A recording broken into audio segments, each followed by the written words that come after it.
নবীজি বলেছেন কিয়ামতের দুইটা মেজর সাইন, দুইটার মধ্যে একটা হচ্ছে আনতারাল হুফাতাল উরাতাল আলাতা রিয়াশা ইয়াতাতাওয়ালুনা ফিল বুনিয়ান। যখন সমাজের দরিদ্র শ্রেণীর মানুষেরা, যাদের পায়ে স্যান্ডেল ছিল না, গায়ে কাপড় ছিল না, এরা উঁচু উঁচু বিল্ডিং নির্মাণের প্রতিযোগিতা করতে থাকবে, ফান্তাজিরিস সাআহ, তখন কিয়ামতের অপেক্ষা করতে থাকবে। আজকে থেকে 100 বছর আগে ছিল এগুলা?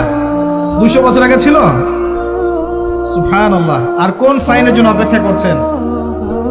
তিনি বলেছেন শেষ জামানায় women will dressed but still they will be naked। মহিলারা কাপড় পরবে, তারপরেও তারা নগ্ন থাকবে। আপনি ঢাকার শপিং মলে যান, আপনি দেখেন। আর কোন সাইনের জন্য অপেক্ষা করছেন?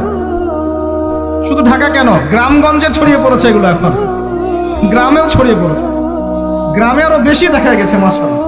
গ্রামে গিয়ে আমরা হতভাগ, সুবহানাল্লাহ। গ্রামের মেয়েগুলা, গ্রামের মেয়ে ঢাকা শহরের মেয়েকে পার করে ফেলেছে।